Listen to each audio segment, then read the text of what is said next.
तो जो समाज के सफेद पोस्ट नकाब पोस्ट ठेकेदार हैं, जिन्होंने समाज का ठेका उठा रखा है, जो ये कहते हैं कि हम जो है सामाजिक हैं, सोशल हैं, चार आदमियों में बैठते हैं, ऐसे व्यक्तियों की यहाँ पर सोच को दर्शाया गया है।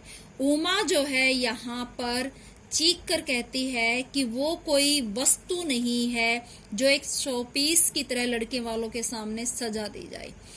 लड़की से हमेशा इतने क्वेश्चन किए जाते हैं कि वो घर का काम जानती है, खाना बनाना जानती है, नहीं जानती है, वो कढ़ाई सिलाई जानती है या नहीं जानती है। तो उमा इसका विरोध करती है और वो कहती है कि ये सब जो है प्रश्न जो है लड़के से क्यों नहीं किए जाते, वो कितना कमाता है, उसने कितने नंबर जो है प्राप्त किए हैं, वो परिवार का भरण पोषण करता है या नहीं कर सकता है, उसकी जो है अपने परिवार को लेकर क्या राय है, वो उचित और अनुचित का निर्णय कर सकता है। परिस्थितियां ऐसी भी आती हैं जब सही और गलत के बीच में जो है पत्नी और माँ बाप में से चुनना होता है, तो क्या वो निष्पक्ष होकर जो है अपनी पत्नी का साथ दे सकता है। ये सारे क्वेश्चन जो है कहीं ना कहीं मनुष्य के अंदर जो है एक क्वेश्चन मार्क लगा देते हैं, एक प्रश्न चिन्ह है कि आज भी हमारा समाज क्यों जो है लड़कियों के लिए नहीं बदल रहा है। अब हम अपना चैप्टर स्टार्ट करते हैं। बेटा देखो, मामूली तरह से सजा हुआ एक कमरा, मामूली एक मध्य वर्गीय परिवार का वर्णन किया गया है। कौन से? एक मध्य वर्गीय परिवार। आमतौर पर जो इज्जत की पगड़ी होती है वो मध्य वर्गीय परिवारों में ही ज्यादा होती है।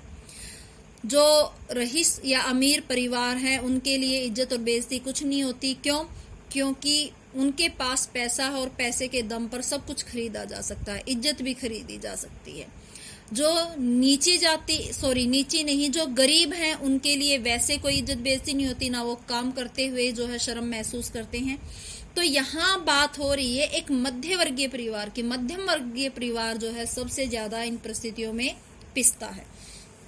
तो एक बहुत ही मामूली तरह से सजा हुआ कमरा। आमतौर पर जब कोई आता है घर में, हम क्या करते हैं, बेड की चादर वगैरह नहीं बिछाते हैं, सोफे के कवर ठीक करते हैं, कोई सीनरी वगैरह लगी हुई उसकी धूल साफ करते हैं, इस तरह से हम कमरे को सजाते हैं।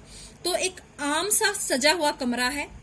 अंदर के दरवाजे से आते हुए जिन महाशय की पीठ नजर आ रही है, दिख रही है, पीछे का हिस्सा, तो जो है उनकी पिछली कमर जो है दिखाई दे रही है, पीठ दिखाई दे रही है, वे हैं अधेड़। अब अधेड़ क्या होता है कि ना वो बूढ़े हैं और ना वो जवान हैं, लगभग 40-45 साल के मालूम होते हैं। एक तख्त को पकड़े हुए पीछे की ओर चलते चलते कमरे में आते हैं। तख्त का दूसरा हिस्सा उनके नौकर ने पकड़ रखा है। बाबू, अबे धीरे धीरे चल। कौन कह रहे हैं? उमा के पिताजी जो है अपने नौकर को कह रहे हैं, जो वो तख्त पकड़ कर आते हैं, कि धीरे धीरे चल, क्योंकि उनकी उम्र जो है अधेड़ हो चुकी है, तो 40+ है, इसलिए जो है उनसे जल्दी नहीं चला जाता, इसलिए कहते हैं कि धीरे धीरे चल। अब तख्त को उधर मोड़ दे, उधर, बस उधर ही। नौकर, बिछा दूं साहब? अब नौकर जो है क्वेश्चन पूछता है कि मैं बिछा दूं? बाबू जरा तेज आवाज में, देखो बेटा, ये जरा और जरा, ये है जरा और ये होता है जरा। इन दोनों शब्दों में अंतर है। क्या अंतर है? इसमें नुक्ता लगा हुआ है। इसका अर्थ होता है थोड़ा, इसका अर्थ क्या है? थोड़ा। और जरा का अर्थ होता है बुढ़ापा। अगर आप नुक्ता नहीं लगाते हो तो इसी में शब्द का अर्थ बदल जाता है। इसका अर्थ क्या होता है? बुढ़ापा।